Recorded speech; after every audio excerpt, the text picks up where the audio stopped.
ఇదో ఇది తెలియబడింది అని చెప్తున్నారా? లేదు. కాబట్టి ఆ ఏమీ తెలియని స్థితిని తెలియబడుతూ ఉండేటువంటి స్థితి ఆ నిద్ర, స్వప్నము,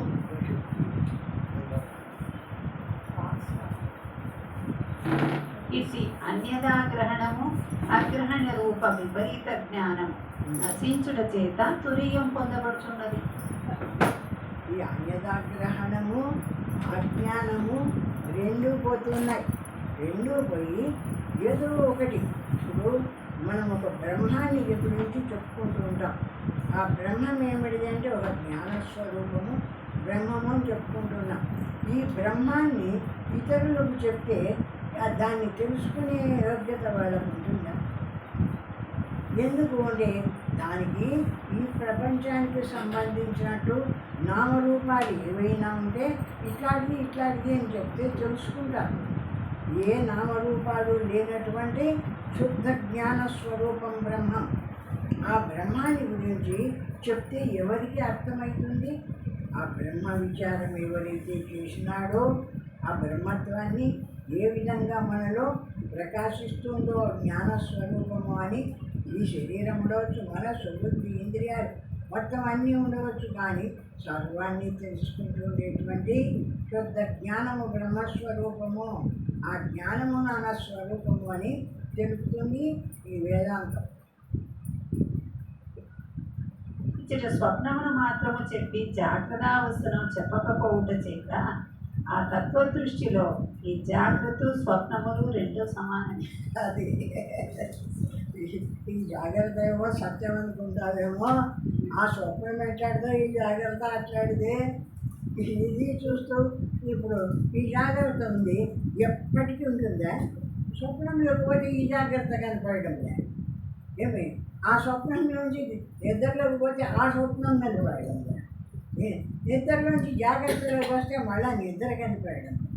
ఒకటి ఉండినప్పుడు అది అనుభవింపబడుతూ ఉందే కానీ దాని తర్వాత ఇంకొక దాంట్లోకి పోయిన తర్వాత అది మళ్ళా కనిపించడం లేదు కదా. అట్లా ఒకటి ఉన్నప్పుడు ఒకటి లేకుండా పోతూ ఉండేటువంటిది. కాబట్టి దీన్ని మిథ్య అన్నారు. ఎందుకు అసత్యం అన్నారు జగత్తును అంటే ఎప్పటికీ ఉన్నట్టు ఒకటిగా ఉండడం లే. ఒక అవస్థలోకి పోయాలి ఇంకొక అవస్థ కనపడుతుందాం. అటువంటిది కాబట్టి దాన్ని మిథ్య అని కూడా అంటారు. కావున ఈ జాగ్రత్త స్వప్నావస్థలు రెండింటిలోనూ విద్యాజ్ఞానం సమానమే అవుతున్నది. జాగ్రత్త అవస్థలో స్వప్నావస్థలో రెండింటిలో కూడా మిథ్యాజ్ఞానమే సమానంగా ఉంది. తెలియని స్థితి. మిథ్యాజ్ఞానం అంటే తెలియబడేటువంటిది కాదు, తెలియని స్థితి. ఈ జాగ్రత్తలో కొన్ని విషయాలు ఒకరికి తెలుస్తాయి, కొన్ని విషయాలు ఒకరికి తెలియదు. ఆ స్వప్నంలో ఒకరికి ఒక స్వప్నం వస్తుంది, ఒకరికి ఒక స్వప్నం వస్తుంది. ఆ విధంగా ఒకని పనులు వేరే, ఇంకొకని పనులు వేరే. ఈ జాగ్రత్తలో కూడా ఒకని పనులు ఒకరికి తెలియబడడంలే. అట్లా తెలియని స్థితిలో ఎవడు అనుకుంటున్నాడో, ఎవడు చూడగలుగుతున్నాడో వాడికి మాత్రమే తెలుస్తుంది, కానీ అవతల వాడికి తెలిసే పరిస్థితి లేదు. అటువంటిది ఈ జాగ్రత్త సుస్వప్నము రెండు కూడా.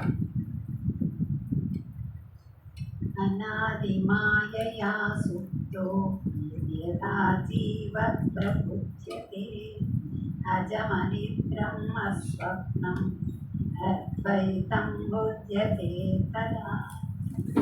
అనాది మాయ చేత సుప్తమైన జీవుడు జాగృతుడు కాగానే అతడు తనను అజునిగాను నిద్రా స్వప్నములు లేని వానిగాను అద్వైతునిగాను తెలుసుకుంటుంది. ఇప్పుడు మనమందరం అంటే బ్రహ్మస్వరూపం దగ్గరికి పోయి అజుడు నిద్రలేనటువంటి వాడు అంటే ఆ బ్రహ్మస్వరూపం దగ్గరికి పోతే అందరం మేలుకొండే వాళ్ళమే. కానీ ఇప్పుడు మనం అంతా కూడా నిద్రలో ఉండేటువంటి వాళ్ళమే. మనం అనుభవిస్తున్న ఈ జాగ్రత్త దీర్ఘ స్వప్నేశ్వరం చేసే స్వర్గమోక్షాది విభ్రమ అని.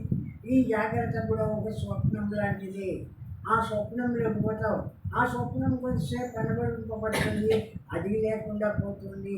ఈ విధంగా ఈ జాగ్రత్త స్వప్నాలు రెండు కూడా అనుభవింపబడుతూ ఉన్నంతసేపు కనిపిస్తుంటాయి, ఆ పక్కకు పోతూనే లేకుండా పోతూ ఉంటాయి. కాబట్టి ఇవి రెండు కూడా వాస్తవమైనటివి కాదు. ఈ జాగ్రత్త, ఈ స్వప్నము కూడా స్వప్నంతో సమానమే అంటారు.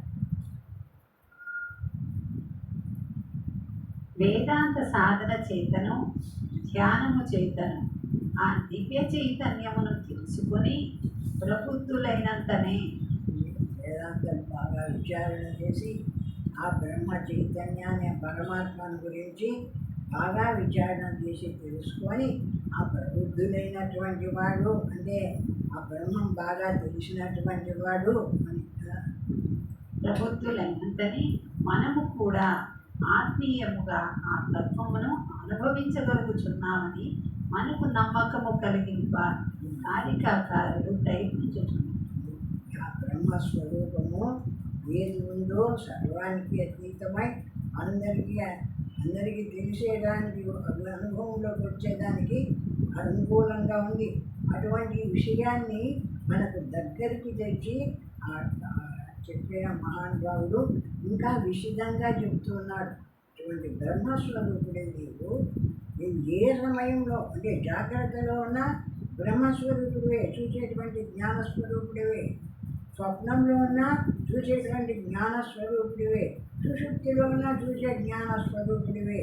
అన్నీ వదిలి జ్ఞానమాత్రంగా నిలిచిన జ్ఞానస్వరూపుడివే.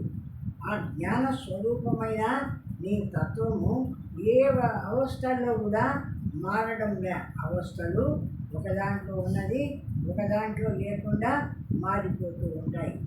నీవు మాత్రము ఎప్పటికీ ఒక్కటిగా ఉండేటువంటి జ్ఞానస్వరూపుడివి అని చెప్తూ ఇంకా దాన్ని ఇంకా మనకు అర్థమయ్యే రీతిలో చెప్తున్నాను. ఇట్లా మాటి మాటికి కారికాకారుడు మనకు అభయం ఇచ్చుట చేత ఈ ఉపనిషత్తు సత్యములు కేవలము ఊహాగానములు కావని ప్రతి సాధకునకు నిత్య జీవితంలో అనుభవయోగ్యములే అది ఆ కారికాకారుడు ఏమి హెచ్చరించి మాటి మాటికి చెప్తున్నాడు. ఇటువంటి తత్వము నీ స్వరూపము నీకు అనుభవంలో ఉంది అని మనకు హెచ్చరించి చూపిస్తున్నాడు. ఏ బ్రహ్మతత్వము అయ్యో మనకు అనుభవంలో లేదు, మనకు తెలియబడదు, మనకు చేతకాదుకో అనుకోవడానికి లేదు. ఉంది, అందరి అనుభవంలో ఉంది. అందరము ఆ బ్రహ్మస్వరూపంగానే ఉన్నాం. మధ్యలో వచ్చిపోతున్నాయి జాగ్రత్త స్వప్న సుషుప్తులు. వాటిని చూసి అది మనకు అందదు అనుకుంటున్నామే కానీ అన్నిటిలో సాక్షిగా ఉండేటువంటి శుద్ధ జ్ఞాన స్వరూపము ఆ బ్రహ్మం. ఎవరను తెలుసుకున్నా తెలియబడేటువంటిదేను అని చెప్తున్నాడు.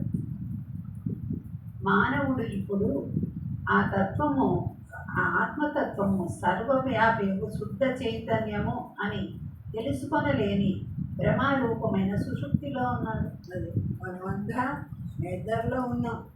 ఏమంటే అంత శుద్ధంగా ఉండేటువంటి బ్రహ్మస్వరూపము సర్వవ్యాపకంగా ఉంది, సర్వానికి అతీతంగా ఉంది, ఎప్పుడూ ప్రకాశిస్తుంది.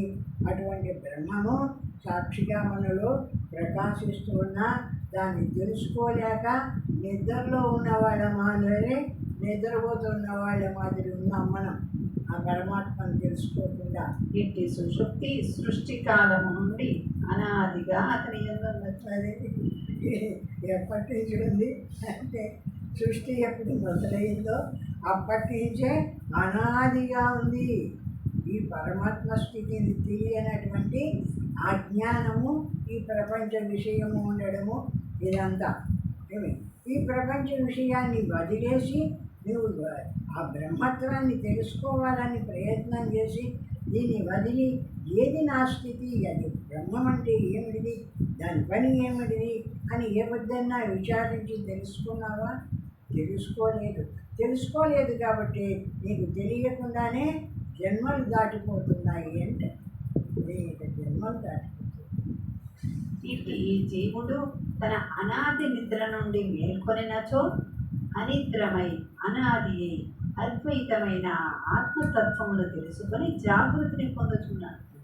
అటువంటి జీవుడు ఇప్పుడు మనమంతా మేలుకుంటున్నాం.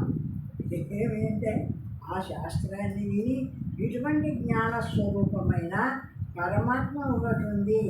ఈ జాగ్రత్త, ఈ స్వప్నము, ఈ సుశుద్ధి ఇవే కాదు మన స్వరూపం. వీటికి అతీతంగా ఒక జ్ఞాన స్వరూపమైన బ్రహ్మం ఉంది. అది తురీయ స్థితి.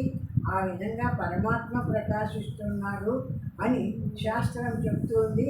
ఆ శాస్త్రాన్ని విని మనం ఇప్పుడు తెలుసుకుంటున్నాము అంటే ఇప్పుడు మెలకువలోకి వస్తున్నాము.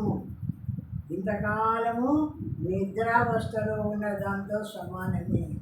ఏం తెలియకుండా కలలు అంటున్నట్టు మన పిల్లలు పాస్ అయినారని, మన పిల్లలు ఇట్లయినారని, అట్లయినారు, అవన్నీ కళల మాదిరి కన్నారు.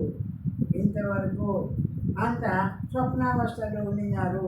ఇప్పుడు మేలుకొని ఇటువంటి బ్రహ్మస్వరూపము ఈ మూడవస్థలకు అతీతంగా జ్ఞాన స్వరూపమై ప్రకాశిస్తుంది. చూడు, ఈ బ్రహ్మము నా స్వరూపము, ఈ బ్రహ్మము అనంతము, అఖండము అని ఇప్పుడు తెలుసుకుంటున్నాము అంటే మనం ఇప్పుడు మేలుకుంటున్నాము. ఇంతవరకు నిద్రపోయిన వాళ్ళతో సమానంగా ఉంటున్నాము. ఆ పరమాత్మ ఏదో తెలియని స్థితిలో. అందుకే ఆ ఋషులు ఉత్తిష్టత, జాగ్రత్త ప్రబోధించుతున్నారు. అది అందుకే ఉత్తిష్టత, జాగ్రత్త అనేది. ఎందుకంటే లేయండి అంటే నిద్రపోతున్నారు మీరు. ప్రపంచమే సత్యం అనుకొని దీంట్లోనే పడి మీద పడుతున్నారంటే మీరు నిద్రపోతూనే ఉన్నారు. లేయండి, మేలుకోండి, పరమాత్మని తెలుసుకోండి అని చెప్తున్నారు. మనకు కూడా ఉత్తిష్టత, జాగ్రత్త అంటే ఎందుకు చెప్పినాడు అంటే మనం నిద్రపోయే వాళ్ళతో సమానంగా ఉన్నాం కాబట్టి ఈ ప్రపంచం మాత్రమే చూసుకుంటూ అట్లా లేకుండా లేయండి, మేల్కోండి, ఈ పరమాత్మ ఒకటి ఉంది, ఇది చూడండి అని చెప్తున్నాడు శాస్త్రకారు. ఇట్లా తత్వమును గ్రహించినచో మనకి సుఖ దుఃఖాలు, ఆద్యంతములు, జనన మరణములు గల ప్రపంచమే లేదవచ్చు. ఇప్పుడు ఆ బ్రహ్మస్వరూపాన్ని బాగా విచారణ చేసి తెలుసుకొని వదిలేసి ఈ మూడు అవస్థల్లో బ్రహ్మమాత్రంగా నిలబడుతున్నావో ఆ నిలబడిన స్థితిలో ఈ ప్రపంచం ఏది అక్కడ కనపడకుండా పోతుంది, అంతా అసత్యమైపోతుంది అంటున్నాడు.